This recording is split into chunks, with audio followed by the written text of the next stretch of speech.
And we're back for Sunday Q&A. Me and Vince the Bear. Let's get him a better spot. I go, there's Vince the Bear, and then just muscling in front of him. Everybody look at me. I'm starving shit. Yeah, something I forgot to mention yesterday, which in my world is a minute ago. I'm like a Time Lord. Got a TARDIS. Doesn't work. Yes, I would say a bit of a shout out to Hermie Jaw, who I saw coming out of my new regular punters. He come out, and you know, he's sitting there going, and he went, you're the guy. Nice to meet you too, my friend. To the big truck driver who I met over at Source in Camberley, who I said, am I blocking you in, mate? I've gone in to get this planet off. He said, no, you're not blocking me in. And then he jumps out of the van, and he's coming up to me with his phone in his hand. And I thought he was going to ask me for directions or something like that, because I still haven't got my head around this. And he goes, this is you? And I went, yes, this is me. Please don't hit me. And then he went, can I have a selfie? Oh, nice. You know, of course you can, my friend. Of course you can. Yeah, nice to meet you too. And the other guy who I met in Wales on Friday morning, oh, bless him, I said, you on his show? I should have quit. No, okay, I should catch people's names, give him a shout out. And he was picking up a job. I'd actually dropped in Wales. I dropped in Wales at 8 o'clock in the morning. I got up at 4, dropped at 8. And I was so lucky. Then another one pings up, because you're not always in Cardiff. You're not always, not always 10 minutes round the corner going to Sidcup. It was a long wheelbase job. It was 187 miles. I give him 150 quid. She said, how far are you away? I said, I don't know. Cardiff can't be that big, can it? I mean, I had an hour to get it, and I'm thinking, well, I can get halfway across London in rush hour in an hour. I dropped it off. I said, I'll let you know as soon as I dropped. I dropped it off. I stuck it in the sat nav. 4 miles 10 minutes. 4 miles 10 minutes. I mean, I'm right on top of it. She, yeah, lovely. Thanks very much. Yeah, I said, will you join us? He said, I said, you've been doing it long. He said, I joined just before the lockdown. I went, oh, bless you. I said, how are you getting on? He went, okay. He wasn't like, way, it's fantastic. Or he wasn't like, oh my God, what have I done? He was like, okay. So, mate, I hope things improve for you. I hope it improves for everybody if this thing ever decides to dissipate. Right, what we got? So, right. This is Dolly's Dilemma, and it's all about poaching. Because poaching is a big no-no on the CX. You go in to represent a company. You can't drop your card. If you turn up for Bob's Couriers, you are, as far as everything goes, Bob's Couriers. But there was a few questions. Like, what happens if you've gone in? I'll tell you what the best thing to do. Watch the video. Right, so this is your response. And I did put out there, and this is not my opinion. I am just the big mouth. This is what you guys had to say on the subject. So, Dolly, I hope this helps, mate. Lee Westcott says, it depends if the shipper is loyal to you. I feel like I'm doing like an agony aunt thing. If you do a good job, and then the shipper reposts it, rather than ringing you going, you did that job for me yesterday, just sticks it straight on CX, then that kind of indicates to you that he's much more loyal to getting the best price or getting the cheapest than for you. I mean, an argument can be made. He might be doing the best he can for his customer, but I would say chances are he would charge his customer what the job is worth regardless of the price he pays for it. So the question then is, if the shipper isn't that loyal to you, what kind of loyalty do you feel towards the shipper?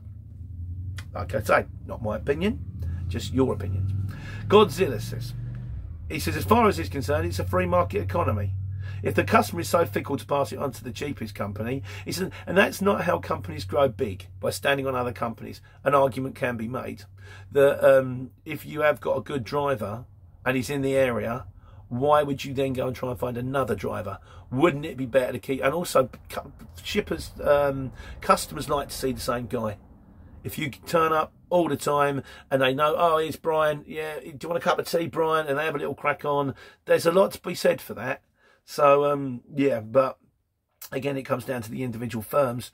The thing is with the CX, of course, if you do start dropping your card at places, you do risk a ban. And you're paying money for this. I think it's about £600, it's about £100 a month. If you've only, and also, once you're banned, you can't go, oh, 6 months is up, I'll jump back on again. It's like, this could be, you go like, well, this is my bread and butter. Is it actually worth taking a chance and then getting thrown off and thinking, I can't do any work now, I can't get no backloads now because of that one thing I went to do? The again, not my opinion, this is just what other people say.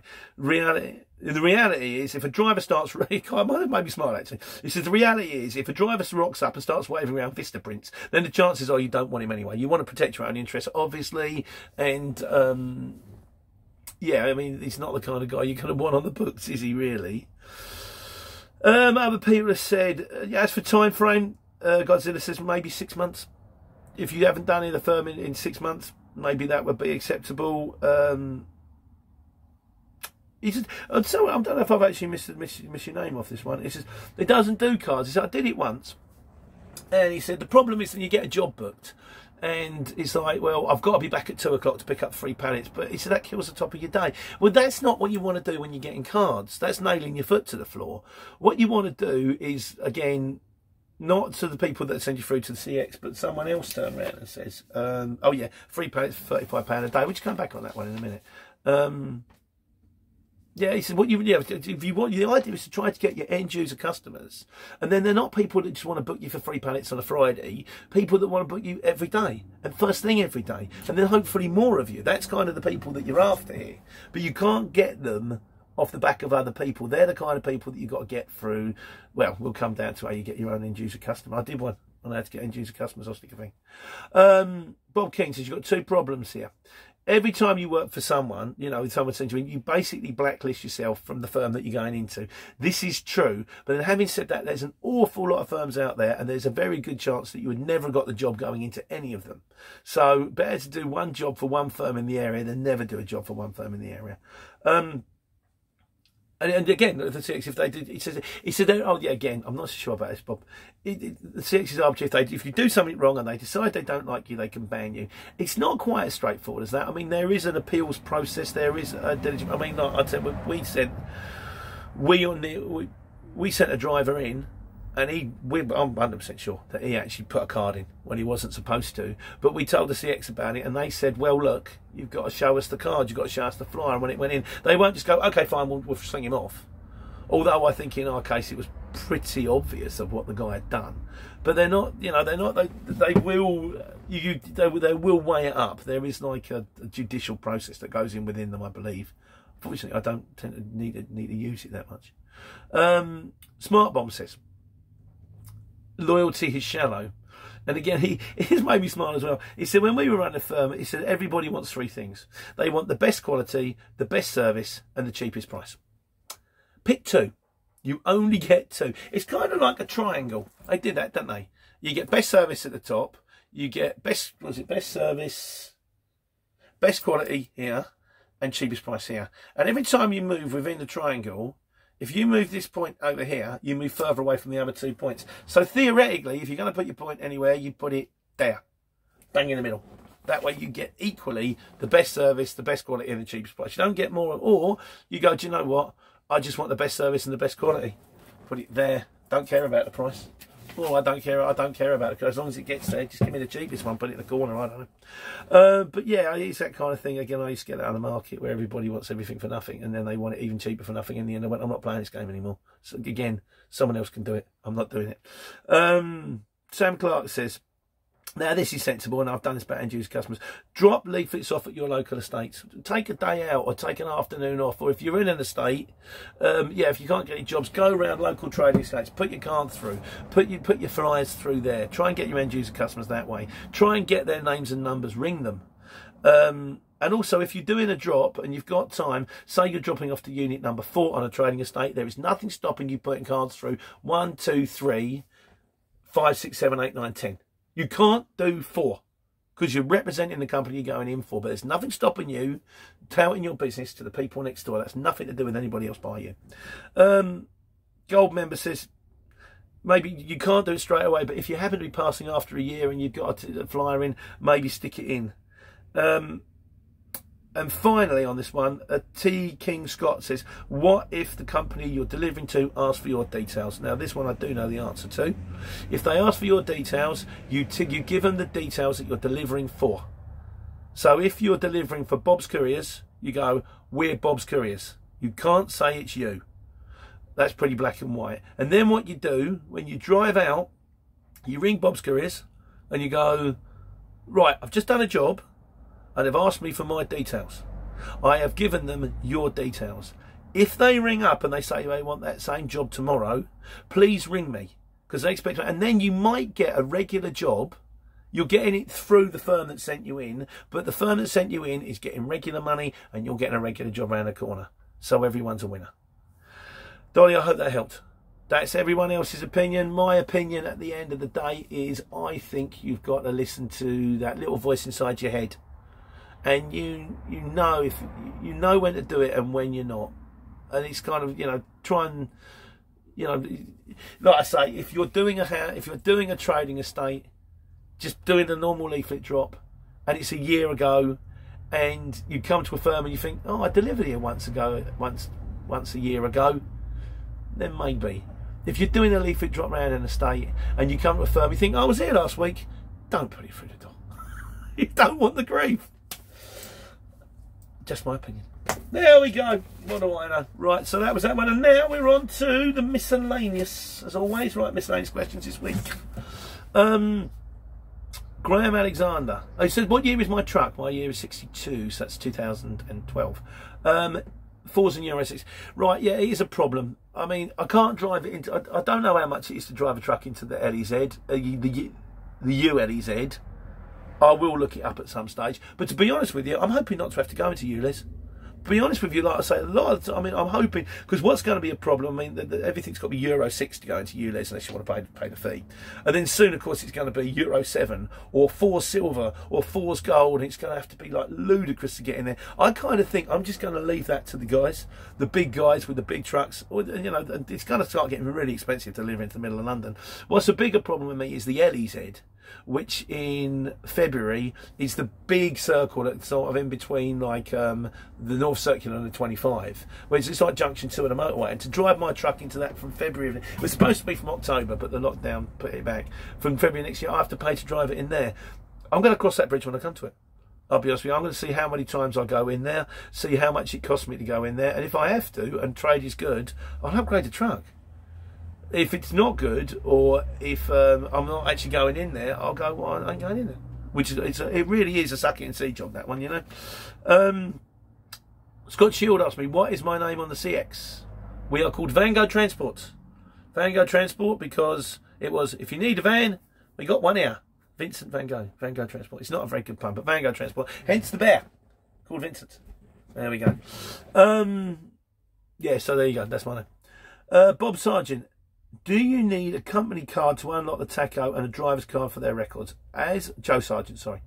As far as I understand it, you get your driver's card which reads the tachograph, and then you have to download that into the driver's card reader, and you've also got a company card. And for my kind of thing, I think the idea being that all the driver's records have got to match up with the company record. So the company card will tell you what the tacho has done across the board, and you can go, well, hang on a second, there's a driver's card missing here. In my case, it's kind of a bit of a moot point, because I've got I'm the only person driving the truck.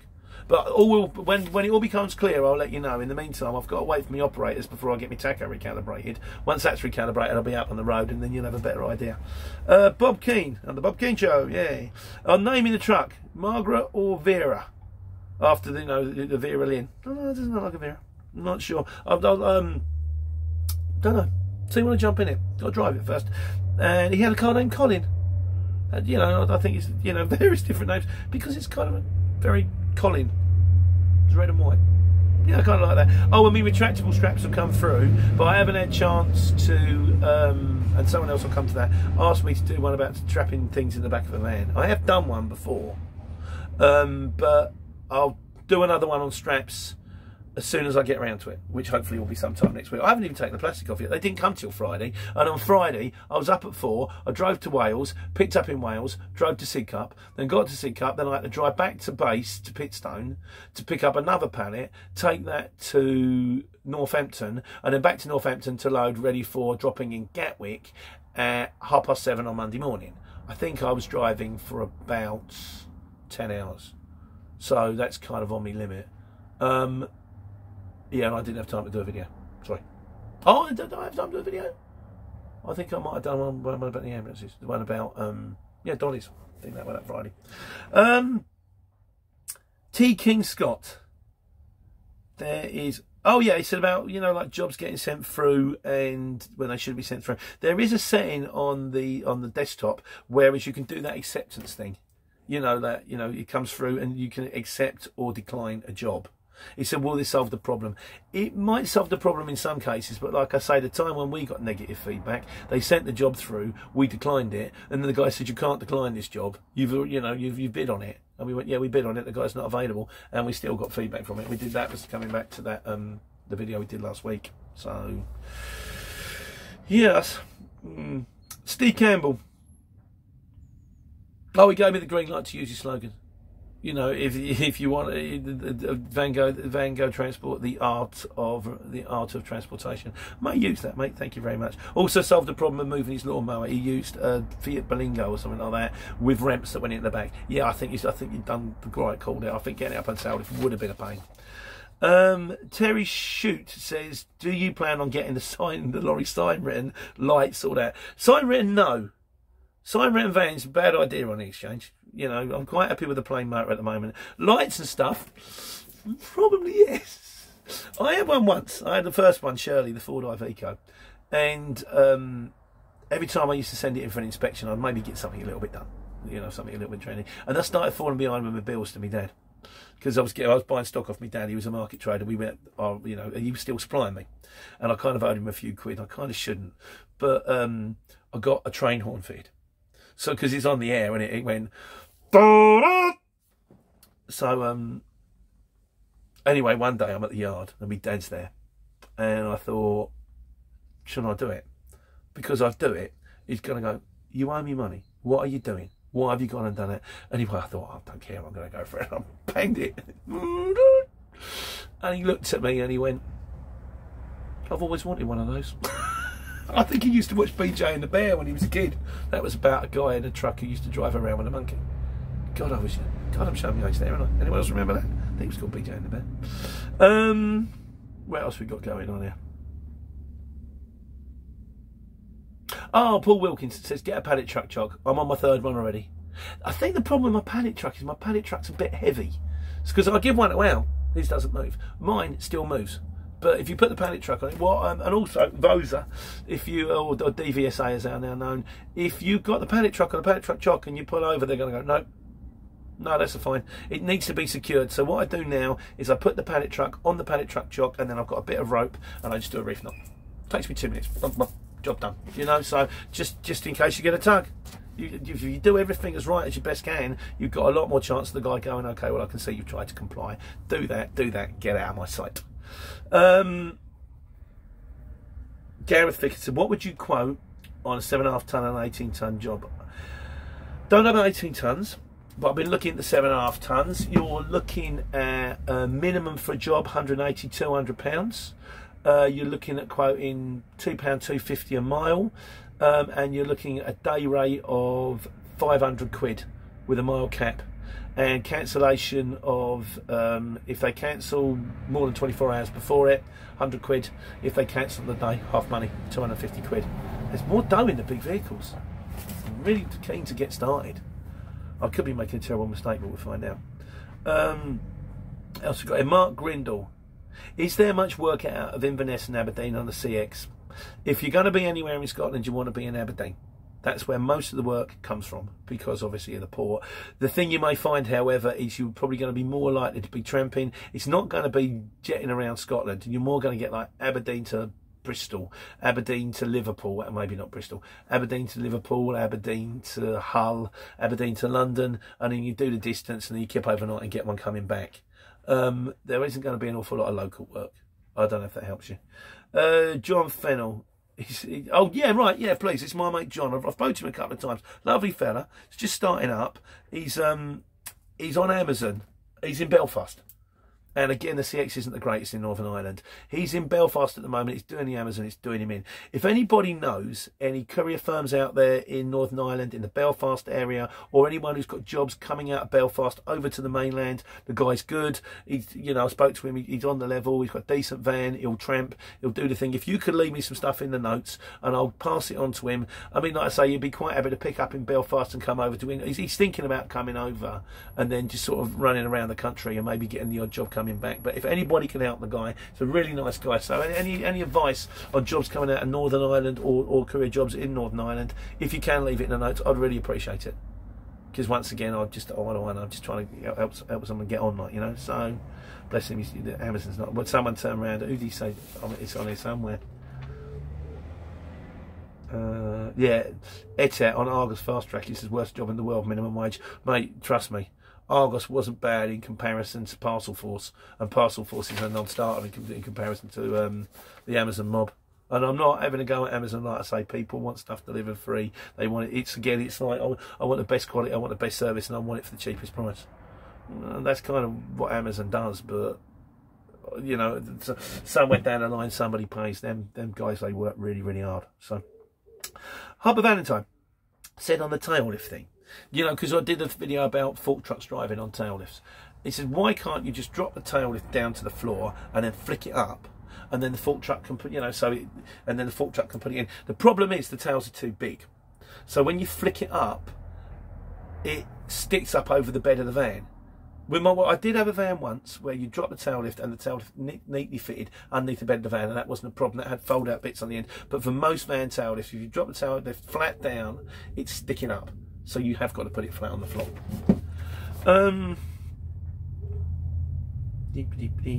Richard L. Oh, he's been using that Road Lords, and he says it's very good with bridges. It's all right. I've been using it again. I want to like it. I really do. But once this week, it took me down a closed road, and then I got to the bottom of the closed road, and it actually showed on the what do you call it, the sat nav, that the road was closed. But it took me down there anyway. And I did another one where it just decided to pack up halfway through. What I've been doing is I've been using Rays and Road Lords between the two. I'm still sticking with it. I don't know. I maybe have to get a sat nav. But I would like this one to work. And he did also say, oh, that was interesting. He said you can report inaccuracies. I don't know how. If you're watching, give us a shout, because I'd like to be able to do that. You know, when I got through London and walked straight to what was actually quite well known 6'6" width restriction, it took me down there anyway. I'm like, you should have known about this one. So there we go. Bob Keane, can I do one on posting jobs? Bob, the truth of the matter is I've only ever posted one job in my life. Gemma does all that. We had to do one this week where I had to pick up from one of our customers, and then I was going to store it at home, and he's going to collect it from home and deliver it Monday morning at the site, because I suddenly got really busy on a Monday. And Gemma said, we'll talk you through it. And I went, like a 5-year-old, could you guys do it, please? Because I'll cross that bridge when I come to it. I'll go and see myself as an office worker. I don't know if I'm ever going to be in the office. I don't know if I'm always going to be on the road. But, yeah, we'll see. Who knows? Ben Rowley. Any chance for how to do one on securing loads on your van? I'm doing one hopefully on straps this week. But there was one before on, you know, securing. I'll do my best. I'll try and get something down for you, that one. Yeah, if I can. But there was one before. Toxic vaccines. How much do you pay for insurance, and what does it cover? My insurance, Toxic, is about £2,000 a year. The problem with this one, it's like turning around to me and saying, how much does it cost to buy a car? You can buy a car for 500 quid. You can buy a car for £1 million. It depends on what car it is, where it's parked, where, you know, and with the insurance, where it's parked, how many no claims you've got, have you got points on your licence, is it going to be in a garage? There are just, and the different firms will give it, it's just an absolute all over the shop. I think you should, how old are you? I can't give you a graph on it. It's everywhere. You just try and ring a few firms. We recommend BCD, but ring a few firms.